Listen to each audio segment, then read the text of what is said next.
Hello students, welcome to edu speed learning. आज हम पढ़ने जा रहे हैं economics subject for class 11 CBSE। हम आपको हर टॉपिक इतने इंटरेस्टिंग वे में एग्जाम्पल्स से कनेक्ट करके पढ़ाएंगे कि रियली स्टूडेंट्स आपको बहुत मज़ा आने वाला है। और हम आपको हर वीडियो लेक्चर के बाद आपको PDF के फॉर्म में नोट्स भी प्रोवाइड करेंगे डिस्क्रिप्शन में, ताकि आप साथ ही साथ अपने एग्ज़ाम के भी नोट्स प्रिपेयर कर पाएँ। इन शॉर्ट आपकी साथ ही साथ एग्ज़ाम की भी प्रिपरेशन हो जाएगी। और हाँ, हम आपको एक बात और बता दें कि आपको नोट्स के लिए कहीं और रिफ़र करने की कोई ज़रूरत नहीं है, क्योंकि हम पूरे प्रॉपर और एक्यूरेट और डिटेल नोट्स हम आपको हमारे हर वीडियो लेक्चर के साथ और बाद में PDF के फॉर्म में भी दे देंगे। तो आपको हम पूरे प्रॉपर नोट्स प्रोवाइड करेंगे ताकि आपको कहीं और रिफ़र करने की कोई ज़रूरत नहीं पड़ेगी। चलिए हम आगे बढ़ते हैं। सबसे पहले हम पढ़ेंगे स्टैटिस्टिक्स फॉर इकोनॉमिक्स। जैसे कि आपने सिलेबस में देखा होगा कि आपके दो पार्ट्स हैं इकोनॉमिक्स में, statistics for economics and introductory micro economics. तो हम पहले पार्ट ए पढ़ेंगे, स्टैटिस्टिक्स फॉर इकोनॉमिक्स। चलिए शुरू करते हैं। What is economics? इकोनॉमिक्स क्या होता है? सबसे पहले हम मीनिंग ऑफ इकोनॉमिक्स पढ़ेंगे। यूनिट 1 है आपका meaning of economics part A में।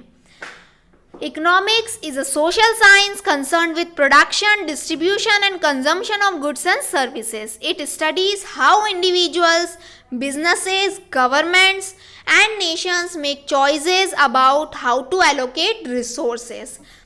Students, economics इस चीज़ से डील करता है कि कैसे हमारे पास जो स्कार्स रिसोर्सेज हैं, स्कार्स मीन्स कमी, हमारे पास रिसोर्सेज की कमी है और हमारी इच्छाएं हैं, जो ह्यूमन वांट्स है वो बहुत ही अनलिमिटेड। हमारे पास एक इच्छा ख़त्म होती नहीं कि हमारी दूसरी इच्छा आ जाती है। तो हम उन लिमिटेड रिसोर्सेज से कैसे अपनी इच्छाएं पूरी करते हैं, हम किस इच्छा को प्रायोरिटी देते हैं, किस पे उन लिमिटेड रिसोर्सेज को खर्चा करते हैं, इसे आपको हम एक एग्जाम्पल से समझाएंगे ताकि आपको ईजिली समझ में आएगा। फॉर एग्जाम्पल हम लेते हैं कि आपके पास 200 रुपये हैं पॉकेट में, ओके। तो अब वो जो 200 रुपये हैं वो आपके क्या हैं? वो आपके लिमिटेड स्कार्स रिसोर्सेज हैं। Either limited or scarce, you can say either scarce or limited. तो स्कार्स रिसोर्सेज हैं, ओके स्टूडेंट्स। तो अब वो 200 रुपये आप कहाँ खर्चा करेंगे? या तो आप उससे कुछ खाएंगे, या तो आप उसको मूवी पे खर्चा करेंगे, या फिर आप उसको कपड़े या शॉपिंग पे खर्चा करेंगे, राइट। तो आपकी जो इच्छाएं हैं वो बहुत सारी हैं। आपने बहुत सारा सोच रखा है कि इस पैसे से हम ये भी कर सकते हैं, वो भी कर सकते हैं। इच्छाएं तो ह्यूमंस की बहुत है, कभी ख़त्म नहीं होती हैं। पर रिसोर्स जो है आपके पास, जो मनी है, वो तो आपके पास लिमिटेड है। अब आपको डिसाइड करना पड़ेगा ऐसे लिमिटेड रिसोर्स वाली सिचुएशन में कि आप किस इच्छा को पूरी करना पसंद करोगे। तो ये प्रॉब्लम से इकोनॉमिक्स डील करता है कि हमारे पास इच्छाएं बहुत है लेकिन हमारे रिसोर्सेस कम हैं। So economics deals with scarce resources and our unlimited human wants. It is a relation between scarce resources and unlimited human wants. Okay students, चलिए अब हम प्रॉब्लम ऑफ स्कार्सिटी देखते हैं। जैसे कि हमने आपको बताया रिसोर्सेज हमारे पास स्कार्स होते हैं, तो उस प्रॉब्लम ऑफ स्कार्सिटी को हम अब डिटेल में पढ़ेंगे। क्या होती है problem of scarcity? Suppose for example, जो एग्जाम्पल हमने अभी आपको दिया था, 200 रुपये आप कहाँ खर्चा करना चाहेंगे, सेम एग्जाम्पल यहाँ पर है। तो ऐसी सिचुएशन में आपको उन स्कार्स रिसोर्सेज को किस इच्छा पे स्पेंड करना है वो आपको डिसाइड करना पड़ेगा। और ये है हमारी इकोनॉमी की problem, where resources are scarce but our human wants are unlimited. Thus, scarcity sets limit to human wants. This is a very essential statement, students. क्या कर रही है scarcity यहाँ पर? अगर आपके पास सपोज कीजिए अनलिमिटेड रिसोर्सेज होते तो आप अपनी सारी इच्छाएं पूरी कर लेते, लेकिन scarcity ने यहाँ पर क्या किया? उसने एक लिमिट सेट कर दी कि आपके पास एक लिमिट है, सिर्फ इतने ही रिसोर्सेज हैं, अब आप देख लो आपको वो कहाँ खर्चा करने हैं। scarcity ने हमारे ह्यूमन वॉन्ट्स पे एक लिमिट सेट कर दी। So thus scarcity sets limit to human wants. This is very essential statement.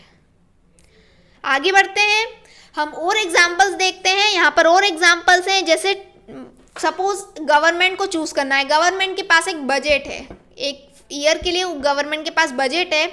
तो अब गवर्नमेंट उसमें से चूज़ करेगी कि उन्हें एजुकेशन सिस्टम अच्छा करना है, ब्रिजेस बनाने हैं, कहाँ वो पैसा लगाना है कि पॉपुलेशन के लोगों का फ़ायदा हो सके, तो गवर्नमेंट को उन स्कार्स रिसोर्स, इतना भी बजट नहीं होता है गवर्नमेंट के पास कि वो सारी चीज़ों पे पैसा लगा दे।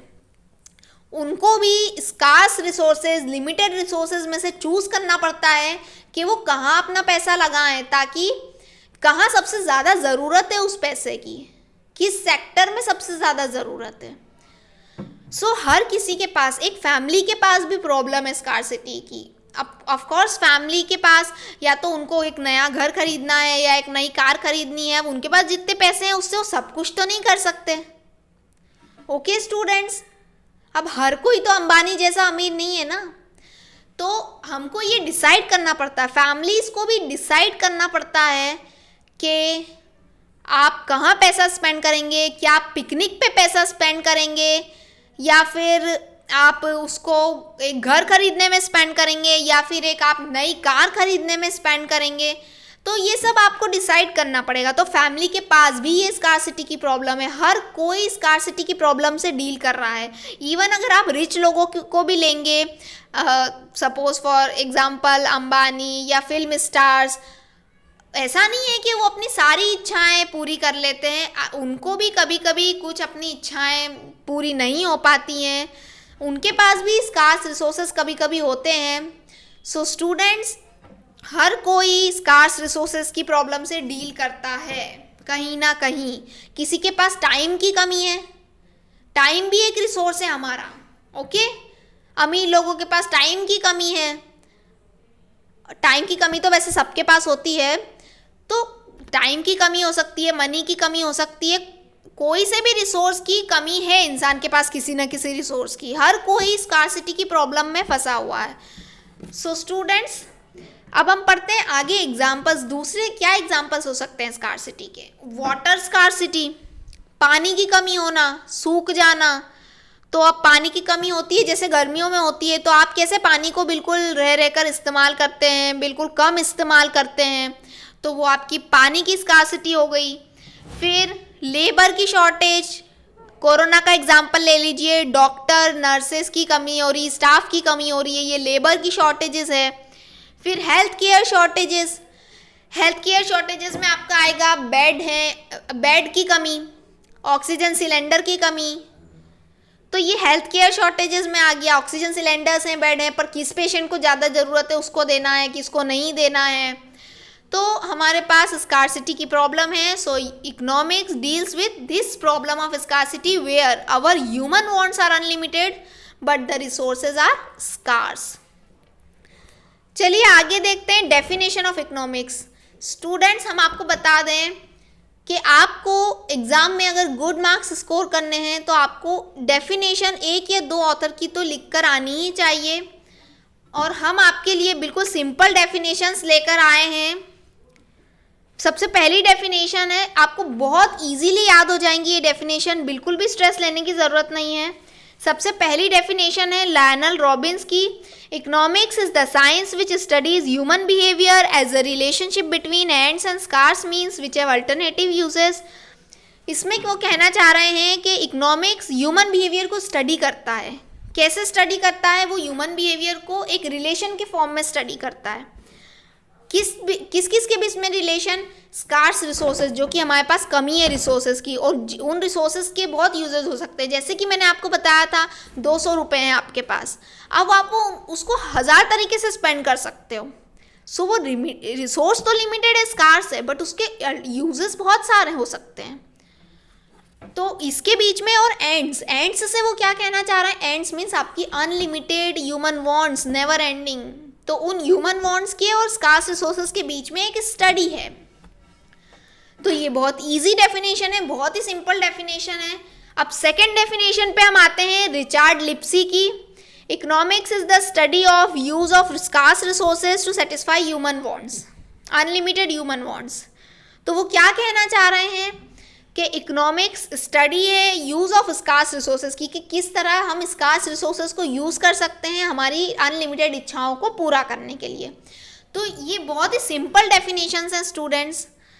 याद करने का सिंपल सा तरीका है कि इकोनॉमिक्स उन स्कार्स रिसोर्सेज की स्टडी है जो कि कम है हमारे पास, टू सेटिस्फाई ह्यूमन वांट्स। आप सिंपल वे में बिल्कुल उसको लर्न कर सकते हैं, ज़्यादा स्ट्रेस लेने की ज़रूरत नहीं, बहुत सिंपल डेफिनेशंस हैं दो, और ये आप एग्जाम में लिख कर आएंगे तो you will get good marks.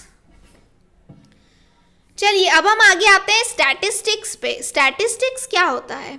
हमने पढ़ा इकोनॉमिक्स क्या होता है, स्कार्सिटी क्या होती है, प्रॉब्लम। अब स्टैटिस्टिक्स क्या होता है? स्टैटिस्टिक्स जैसे कि हमारे सब्जेक्ट का नाम है स्टैटिस्टिक्स फॉर इकोनॉमिक्स, अब हम स्टैटिस्टिक्स के बारे में पढ़ेंगे। स्टैटिस्टिक्स क्या होती है? Collection, organisation, analysis and interpretation and presentation of data. अब इसका एक सिंपल सा एग्जांपल हम आपको देंगे। सपोज करिए कि आपको रैंक फाइंड आउट करनी है, क्लास में कौन फर्स्ट आया, कौन सेकंड आया, कौन लास्ट आया, कौन थर्ड आया एंड सो ऑन। तो आप क्या करेंगे? ये स्टेप्स होती हैं स्टैटिस्टिक्स में।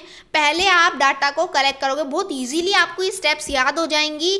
हम आपको इस एग्जांपल से इस तरह याद करवाएंगे that you will remember for it for ever. चलिए कलेक्शन। अब सबसे पहले आप क्या करेंगे खुद ही सोचिए। आपको रैंक पता करनी है, कौन फर्स्ट आया, कौन सेकेंड आया, कौन थर्ड आया। तो सबसे पहले आप क्या करेंगे? सबसे पहले तो आप सबके मार्क्स इकट्ठा करेंगे, सबसे पूछेंगे कि किसको कितने मार्क्स आए हैं, या रजिस्टर से सबके मार्क्स इकट्ठा करेंगे अगर टीचर ने आपको वर्क दिया है रैंक निकालने का। तो आप सबके पहले मार्क्स इकट्ठा करेंगे। तो वो क्या हो गया स्टूडेंट्स? वो आपका कलेक्शन हो गया डाटा का। ओके। अब ऑर्गेनाइजेशन में आप क्या करेंगे? आपने वो जो भी मार्क्स वगैरह लिए पहले आपने रफ में लिख लिए फटाफट। अब आप उसको टेबल के फॉर्म में ऑर्गेनाइज करेंगे। ऑर्गेनाइजेशन मतलब उसको ऑर्गेनाइज करना टेबल के फॉर्म में, अच्छे से साफ फेयर में। फिर आप उसको एनालाइज करेंगे, आप उसको समझेंगे कि किसके आप परसेंटेज निकालेंगे, आप उसको समझेंगे कि किसके परसेंट ज़्यादा हैं। फिर आप उस हिसाब से उसको इंटरप्रेट करेंगे। आप फर्स्ट पे रखेंगे जिसके 90% होंगे, फिर 80 वाले को सेकंड पे रखेंगे, फिर नई टेबल बना के उसमें आप रैंक वाइज रखेंगे, और फिर आप उसको प्रेजेंट करेंगे व्यूअर्स के सामने। व्यूअर्स कौन? स्टूडेंट्स। उनको भी इच्छा होगी जानने की कि कौन फर्स्ट आया, कौन सेकेंड आया। फिर आप उनके सामने प्रेजेंट करेंगे वो डाटा। तो फाइनल स्टेप क्या होती है? प्रेजेंटेशन। प्रेजेंटेशन मेन होता है, अच्छे से होना चाहिए डाटा का presentation. Statistics is a word often used, has been derive from Latin word status से डिराइव हुआ है, जिसका मतलब होता है नंबर्स या फिगर्स के फॉर्म में रिप्रेजेंट करना। आप डाटा किस फॉर्म में रिप्रेजेंट करेंगे? ऑफ कोर्स नंबर या फिगर के फॉर्म में। Okay, those represent some information of our human interest. वो हमें कुछ इंफॉर्मेशन रिप्रेजेंट करता है, और जिसके बेसिस पे हम अपने आगे के भी डिसीजंस ले पाते हैं। जैसे सबको रैंक पता चल गई अपनी, तो अब जो भी कम पढ़ने वाला बच्चा होगा वो सोचेगा कि मैं भी टॉप में आऊँ, तो वो उस डाटा को देख के अपनी प्लानिंग बढ़ाएगा, स्टडीज़ की अच्छे से पढ़ने की कोशिश करेगा, तो वो फर्दर प्लानिंग क्रिएट करेगा। ओके स्टूडेंट्स, अब हम दूसरे एग्जाम्पल्स भी ले लेते हैं स्टैटिस्टिक्स के। पहला एग्जाम्पल है, आपको एवरेज नंबर ऑफ मार्क्स निकालना है, तो भी आप यही स्टेप्स फॉलो करेंगे। Okay, statistics is just getting an idea about something. आपको उस डाटा से एक आइडिया लग जाता है, आप एक आइडिया गेन कर लेते हो। जैसे वो लो पढ़ने वाले स्टूडेंट ने एक आइडिया गेन कर लिया कि हाँ अब मेरे को टॉपर में आना है, तो मेरे को इससे अच्छी पढ़ाई करनी पड़ेगी। एक आइडिया लग गया उसको कि मैं कहाँ स्टैंड करता हूँ, मैं 5वें पे स्टैंड करता हूँ, मतलब मुझे कितनी और मेहनत लगेगी। तो एक आइडिया गेन कर लेते हो आप। सेकेंड, गवर्नमेंट का एग्जाम्पल ले लेते हैं। गवर्नमेंट को डाटा चाहिए एवरेज इनकम का, पॉपुलेशन का, ताकि वो आगे के मॉनेटरी डिसीजंस ले पाएँ। आगे दूसरे एग्जाम्पल्स में जैसे कि आप मूवी की रेटिंग्स से बता देते हो कि कौन सी मूवी अच्छी है, कौन सी बुरी है। दूसरे एग्जाम्पल्स हैं, आप स्कोर्स से बता देते हो कि कौन जीतेगा, कौन हारेगा। Okay students, so statistics is to predict something with collected data. Statistics क्या है? जो भी आपने डाटा कलेक्ट करा है उससे आप एक प्रिडिक्शन करते हो। जैसे कि वो जो स्टूडेंट है वो प्रिडिक्ट करेगा कि हाँ मुझे और इतनी मेहनत करनी पड़ेगी तब मैं टॉपर में आऊँगा, तो आप एक प्रिडिक्शन करते हो। ओके स्टूडेंट्स, चलिए अब हम डेफिनेशंस देखते हैं। जैसे कि हमने आपको बताया कि आप समझ लोगे सारा, मैं लिख के भी आ जाओगे एग्जाम में, बट अगर आप डेफिनेशंस भी लिखोगे तो आप गुड मार्क्स गेन कर सकते हो। ऑफ कोर्स आप है ना, आप जो भी ऑथर की डेफिनेशन लिखो उसके ऑथर के नाम को ब्लैक पेन से अच्छे से हाईलाइट कीजिए और डेफिनेशन बिल्कुल प्रॉपर अच्छे से लिखिए ताकि आपको गुड मार्क्स मिले एग्जाम्स में। डेफिनेशन लिखना ना लिखना आपकी चॉइस है स्टूडेंट्स, कोई बंदिश नहीं है, बट हमारा ये सजेशन है कि अगर आप लिख कर आते हैं तो आपको बहुत अच्छे मार्क्स मिलेंगे एग्जाम्स में। चलिए देखते हैं। क्रॉक्सटन एंड काउडन ने भी सेम डेफिनेशन दी है और ये बहुत ही पॉपुलर डेफिनेशन है कि स्टैटिस्टिक्स में be defined as collection, organisation, analysis, interpretation and presentation of data. हमने अभी पढ़ी ये डेफिनेशन। इस डेफिनेशन में आप इसको अच्छे से एग्जाम के पेजेस फिल करने के लिए इस डेफिनेशन में आप और आगे भी लिख सकते हो। ये डेफिनेशन पूरी है, इसमें आप पॉइंट वाइज भी लिख सकते हो। Collection, organisation, analysis, interpretation, presentation को आप सब समझ ही चुके हो। कलेक्शन में आप कलेक्ट करते हो, ऑर्गेनाइजेशन में आप ऑर्गेनाइज करते हो, फिर एनालाइज करते हो, फिर उसको इंटरप्रेट करते हो, प्रेजेंट करते हो। तो ये पूरी डेफिनेशन है और इसके पॉइंट्स भी हैं। अगर आप इनके साथ ये पॉइंट्स लिख कर आएंगे तो और भी अच्छी बात है। आगे चलते हैं। अब हम देखते हैं फंक्शंस क्या है स्टैटिस्टिक्स के, क्या काम करता है स्टैटिस्टिक्स, आखिर क्यों जरूरत पड़ती है हमें स्टैटिस्टिक्स की। To present facts in a definite form. हम आपको पूरा नहीं पढ़ के बता रहे हैं, हम आपको शॉर्ट में समझा देते हैं। प्रेजेंट फैक्ट्स इन डेफिनेट फॉर्म। ओके स्टूडेंट्स, वो क्या कहना चाह रहे हैं कि स्टैटिस्टिक्स का मेन फंक्शन यही होता है कि वो आपको फैक्ट प्रेजेंट करे डेफिनेट फॉर्म में, अच्छे से प्रेजेंट करे फैक्ट न्यूमेरिकल फॉर्म में, डेफिनेट फॉर्म में। ये स्टैटिस्टिक्स का मेन फंक्शन होता है। ओके स्टूडेंट, अगर हमारे सामने अच्छे से डाटा होगा, जैसे रैंक का मैंने एग्जांपल बताया आपको, अच्छे से सबकी रैंक लिखी होगी, प्रेजेंट अच्छे से किया गया होगा डाटा, तो स्टूडेंट उसको देख के समझ पाएगा कि हाँ मैं कहाँ स्टैंड करता हूँ। तो ये एक मेन फंक्शन होता है स्टैटिस्टिक्स का कि अच्छे से प्रेजेंट करे facts in a definite form. ये नोट्स पूरे प्रॉपर नोट्स आपको पीडीएफ के फॉर्म में दे दिए जाएंगे। Second, precision to facts. Okay students, statistics are presented in a definite form, so they also help in considering the data into important figures. So statistical methods present meaningful information. Statistical methods हमें meaningful information देती हैं और precision to facts means बहुत ही important होते हैं वो facts हमारे लिए, बहुत ही, in other words statistics helps in simplifying complex data to simple, meaning कि वो कॉम्प्लेक्स डाटा को सिंपल बना देते हैं। जैसे कि अगर हम अभी सोचें कि किसकी कितनी रैंक है तो बहुत डिफिकल्ट लग रहा होगा आपको दिमाग में, लेकिन जब आप डाटा बना लोगे, प्रेजेंट कर लोगे अच्छे से, तो आपको इजी लगेगा देखने में कि हाँ इसकी इतनी रैंक है। तो ये एक कॉम्प्लेक्स सोच को आपकी बहुत इजी बना देता है। अगर आप मान लो गवर्नमेंट को चाहिए income, average income of people monetary decisions लेने के लिए, तो अगर गवर्नमेंट के पास डाटा नहीं होगा तो कितना कॉम्प्लेक्स हो जाएगा उनके लिए मॉनेटरी डिसीजंस लेना, और अगर डाटा होगा तो वो इजीली मॉनेटरी डिसीजंस ले पाएंगे। ओके स्टूडेंट्स, तो ये प्रिसीजन टू फैक्ट्स है, that the facts are very important and make our work easy. The data may be presented in the form of bar graph, diagram, of course pie chart, bar graph, इनके form में present किया जा सकता है। Okay students, आगे बढ़ते हैं। Third इसका फंक्शन है कंपैरिजन। क्या कहना चाह रहे हैं वो कि आप डाटा को अच्छे से कंपेयर कर पाते हो स्टैटिस्टिक्स के कारण। जैसे कि मैं रैंक वाला ही एग्जांपल लेकर चलते हैं हम, आपके पास रैंक आपने प्रेजेंट कर लिया अच्छे से डाटा व्यूअर्स के सामने, अब आप कंपेयर कर पाओगे कि हाँ इस स्टूडेंट की ज़्यादा है इस स्टूडेंट के कंपैरिजन में, या गवर्नमेंट कंपेयर कर पाएगी कोई भी डाटा कि हाँ मॉनेटरी डिसीजन इसके लिए सही है इसके लिए गलत है, तो आप उस डाटा को देख के कंपैरिजन भी कर पाते हो। ये भी फंक्शन है कि स्टैटिस्टिक्स का। फोरकास्टिंग, जैसे कि मैंने आपको बताया, वो बच्चा फ्यूचर प्लानिंग कर लेगा रैंक देख के अपनी, कि अगर मैं 5th पे स्टैंड करता हूँ तो मुझे 1st पे आने के लिए कितनी मेहनत लगेगी, तो वो फोरकास्ट भी कर लेगा, फ्यूचर प्लान भी कर लेगा। पॉलिसी मेकिंग, गवर्नमेंट को कुछ पॉलिसीज़ बनानी होती हैं देश के लोगों के लिए, तो उनको उसके ये डाटा बहुत अगर अच्छे से प्रेजेंटेड डाटा मिलेगा तो वो अच्छे से पॉलिसीज़ बना पाएंगे। सिक्स्थ फंक्शन क्या है? अनसर्टेनिटी मेजर करना। फ्यूचर इज अनसर्टेन, हम जानते हैं फ्यूचर अनसर्टेन है। Statistics help the various authorities in all the phenomenon of world to make correct estimation by taking and analysing various data of the part, so uncertainty could be decreased. Statistics कुछ हद तक uncertainty decrease करता है। Okay student, जैसे WHO का हम corona का example ले लें, वो डाटा देते हैं हमें कि दूसरी लहर आने वाली है या तीसरी लहर आने वाली है, तो हम अभी से उसके लिए प्रिपेयर हो जाएंगे।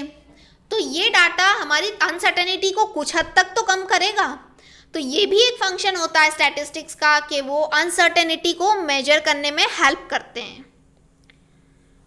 ये डाटा हमें अनसर्टेनिटी को मेजर करने में हेल्प करता है। इट एनलार्जेस नॉलेज, ये भी एक फंक्शन है कि डाटा हमारा नॉलेज बढ़ाता है। आप डाटा को देखते हो तो आपको ऑफकोर्स कुछ ना कुछ नॉलेज का ही सीखने को मिलेगा, उससे आपका नॉलेज डिक्रीज नहीं होगा। ओके स्टूडेंट्स, एट्थ फंक्शन है इसका, statistics helps in forecasting. Forecasting में हेल्प करता है। ये सेम फंक्शन रिपीट हो गया है, नो नीड टू वरी। वही हमने आपको बताया कि फोरकास्टिंग में हेल्प करता है ये। चलिए अब आगे बढ़ते हैं। Statistics help in formulating and testing hypothesis. आपने जो भी प्लान बनाया है, हाइपोथेसिस बनाई है, उसको टेस्ट करने में मदद करता है। आपने फ्यूचर प्लान बनाया है, किसी कोर्स में आपको एडमिशन लेना है तो आप उस कोर्स के बारे में पता करोगे कि इस कोर्स में क्या क्या है, कैसा है, तो आपको हाइपोथेसिस को टेस्ट करने में हेल्प करता है और फॉर्मुलेट करने में। चलिए अब ये तो थे हमारे फंक्शंस ऑफ स्टैटिस्टिक्स। अब importance and scope. Importance and scope इसलिए लिखा है हमने क्योंकि इम्पोर्टेंस अगर आपसे पूछा जाए एग्जाम में कि व्हाट इज इम्पोर्टेंस या पूछा जाए what is scope of statistics, तो आप दोनों में ये सेम पॉइंट्स लिख सकते हो। Okay students, no need to worry, importance भी सेम है एंड इसका स्कोप भी सेम है। चलिए देखते हैं स्टैटिस्टिक्स एंड प्लानिंग। सबसे पहला इंपॉर्टेंस या स्कोप क्या है इसका? Statistics in planning. स्टैटिस्टिक्स आपकी प्लानिंग में हेल्प करता है। ओके स्टूडेंट्स, जैसे कि हमने आपको बताया हम प्लान कर सकते हैं कि हमें और कितनी मेहनत लगेगी हमारी स्टडीज़ में, हमारी रैंक देखकर क्लास में, तो ये प्लानिंग में हेल्प करता है। हम आपको पूरा पढ़कर इसलिए नहीं बता रहे हैं क्योंकि हम आपको शॉर्ट में समझा रहे हैं कि आखिर वो होता क्या है। पूरा पढ़ने से आपको समझ में नहीं आएगा, आप बोर हो जाएंगे।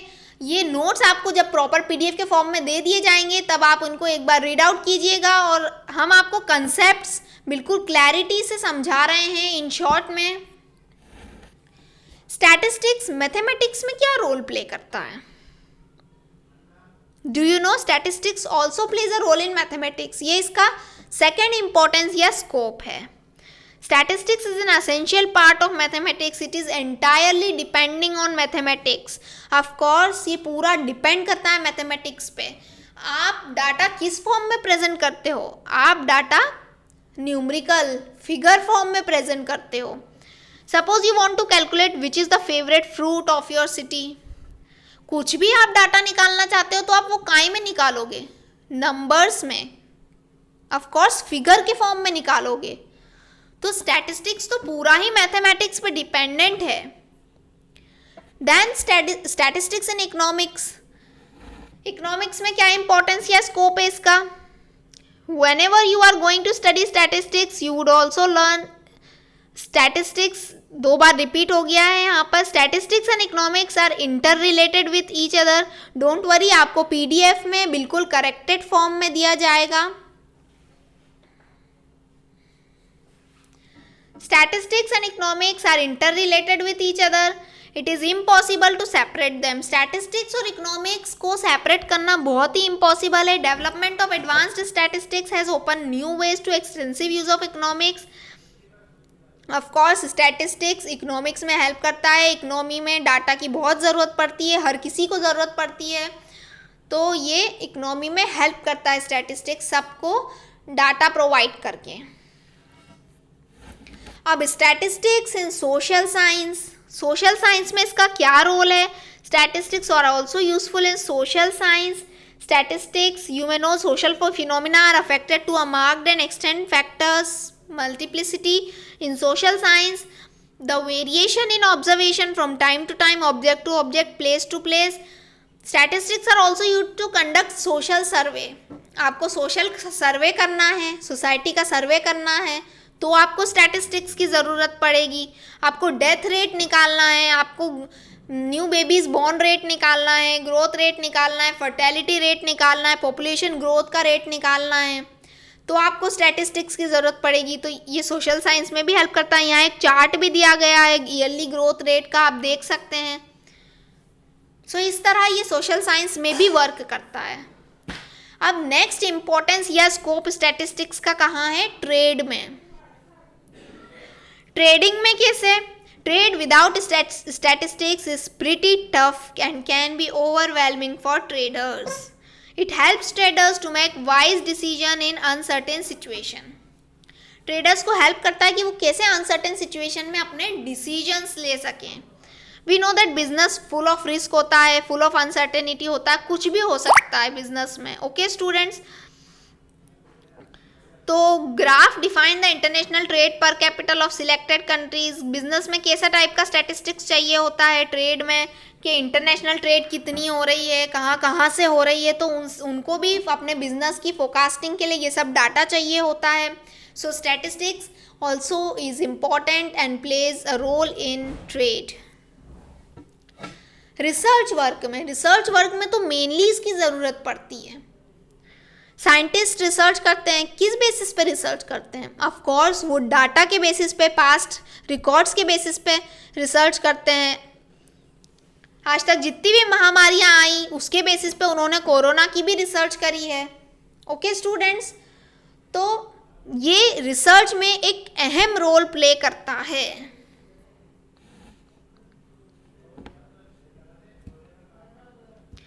Statistics in big data and data science. बड़ा डाटा चाहिए हमें, कितने पेशेंट्स, कितनी डेथ हुई कोरोना में, कैसा क्या हुआ, तो स्टैटिस्टिक्स यहाँ भी रोल प्ले करता है। देन बिजनेस में रोल प्ले करता है, बिजनेस में डे टू डे ऑपरेशंस में रोल प्ले करता है, कितना कहाँ खर्चा हुआ डाटा बिजनेस को देखना पड़ता है, तो स्टैटिस्टिक्स वहाँ भी रोल प्ले करता है। वेदर फोरकास्टिंग, जो ये वेदर की फोरकास्टिंग होती है कि आज वेदर ऐसा रहेगा, आज बारिश होगी नहीं होगी, तो उन्हें स्टैटिस्टिक्स वेदर फोरकास्टिंग में भी हेल्प करता है। वो डाटा के बेसिस पे ही अनुमान लगा पाते हैं कि हाँ यहाँ बारिश हो पाएगी, यहाँ नहीं होगी। लास्ट इसका इम्पोर्टेंस या स्कोप है statistics in health industry. Okay students, statistics is playing it's part in health industry. Health industry में देखा, जैसे कि हमने कोरोना का एग्जाम्पल लिया, आपको अगर आप गवर्नमेंट को पता करना है कि कहाँ कितनी डेथ हो रही है, कहाँ कितने बेड्स की ज़रूरत है, कहाँ कितने ऑक्सीजन सिलेंडर्स की ज़रूरत है। So students, this was today's lecture. आज यहीं तक। नेक्स्ट वीडियो लेक्चर में हम पढ़ेंगे यूनिट 2 स्टैटिस्टिक्स फॉर इकोनॉमिक्स का यूनिट 2 पढ़ेंगे।